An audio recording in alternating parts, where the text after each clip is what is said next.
नमस्कार मित्रांनो, police भरतीचे admit card release झालेले आहे। त्यामध्ये उमेदवारांसाठी महत्त्वाच्या काही सूचना दिलेल्या आहेत। आपण इथे स्क्रीनवर बघू शकता।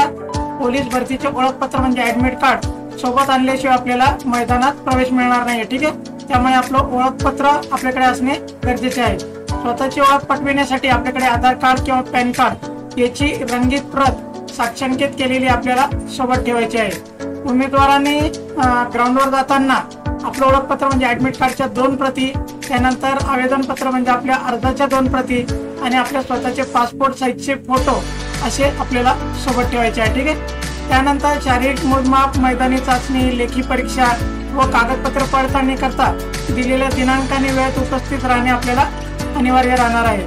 भरती प्रक्रियेदरम्यान शारीरिक मोजमाप, मैदानी चाचणी, लेखी चाचणी किंवा कागदपत्र पडताळणी दिनांक आणि वेळी उमेदवार गैरहजर राहिल्यास त्यांना भरती प्रक्रियेतून बाद ठरवण्यात येणार आहे। ठीक आहे, शारीरिक मोजमाप अथवा मैदानी चाचणी यासाठी काही तक्रारी असल्यास संबंधित मैदानावर त्याच दिनांकाच्या वेळी प्रथम अपील आणि द्वितीय अपील करण्याची संधी आपल्याला दिली जाणार आहे।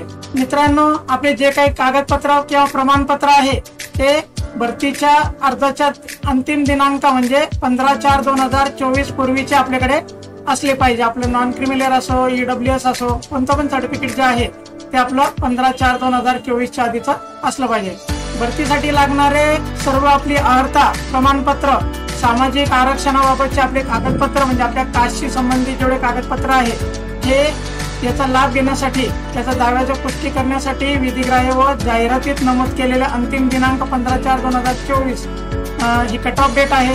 त्यापर्यंत आपले सर्व कागदपत्र आपल्याकडे असणे आवश्यक आहे। ऑनलाईन अर्जामध्ये आपण जो काही दावा केलेला आपल्या कास्ट बद्दल वगैरे किंवा आपल्याकडे जे काही समांतर आरक्षणाचे किंवा कास्टचे प्रमाणपत्र असतील तर त्याला ग्राह्य धरून तात्पुरती निवड यादी तयार करण्यात येणार आहे आणि सदर निवड यादी कागदपत्र पडताळणीच्या अधीन राहून भरती निकषाची पूर्तता करत नसल्याचे आढळल्यास आपली उमेदवारी तात्काळ रद्द करण्यात येणार आहे। ती प्रक्रियेच्या कोणत्याही टप्प्यात उमेदवाराने गैरवर्तन, गैरकृत्य किंवा भरतीसाठी गैरमार्गाचा अवलंब जर केल्यास उमेदवार तात्काळ तिथे रद्द होणार आहे। मित्रांनो, पोलीस भरती प्रक्रियेच्या वेळी उमेदवारास कोणतीही शारीरिक इजा, अपघात किंवा नुकसान झाल्यास त्यास उमेदवार स्वतः जबाबदार राहणार आहे। त्याकरता उमेदवाराने स्वतःची शारीरिक क्षमता, वैद्यकीय पात्रता विचारात घेऊनच मैदानी चाचणीत प्रवेश करायचा आहे। उमेदवारांनी ऑनलाईन अर्ज भरताना दिलेला भ्रमणध्वनी क्रमांक आणि ईमेल ID आपण कृपया बदलू नये, कारण भरतीबाबतच्या सूचना आणि त्याबाबतची संपूर्ण माहिती आपल्याला त्या ईमेल ID किंवा मोबाईल नंबरवरच मिळणार आहे। प्रवेश पत्रामध्ये आपली जी माहिती आलेली आहे ते आपण ऑनलाईन अर्जामध्ये जे काही भरलेलं आहे त्याच्याप्रमाणे आहे। त्यामुळे आपले मूळ कागदपत्र किंवा कागदपत्रांची अंतिम पडताळणी जी आहे आपल्या नावांच्या किंवा आपल्या ऍप्लिकेशन मध्ये भरलेल्या सगळ्या माहितीची मॅच झाली पाहिजे। मित्रांनो, एक अत्यंत महत्त्वाची माहिती आहे, काही ठिकाणी धावण्याची चाचणी ही कृत्रिम धावपट्टी म्हणजे सिंथेटिक ट्रॅकवर घेतली जात असते। त्यामुळे अशा ठिकाणी उमेदवारांना स्पाइक शूज वापरता येणार नाही।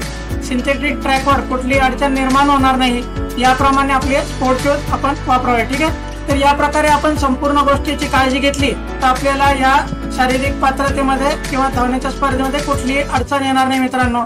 त्यामुळे याची काळजी घ्या, आपलं हॉल तिकीट व्यवस्थित वाचा, त्याच्यावरच्या इन्स्ट्रक्शन ज्या आहेत त्या सगळ्या महत्त्वाच्या आहेत। ठीक आहे, याच प्रकारच्या माहितीसाठी माझ्या चॅनल बरोबर बनून राहा, सबस्क्राईब करा, जेणेकरून आपल्यापर्यंत योग्य अचूक माहिती मिळत राहील। धन्यवाद मित्रांनो।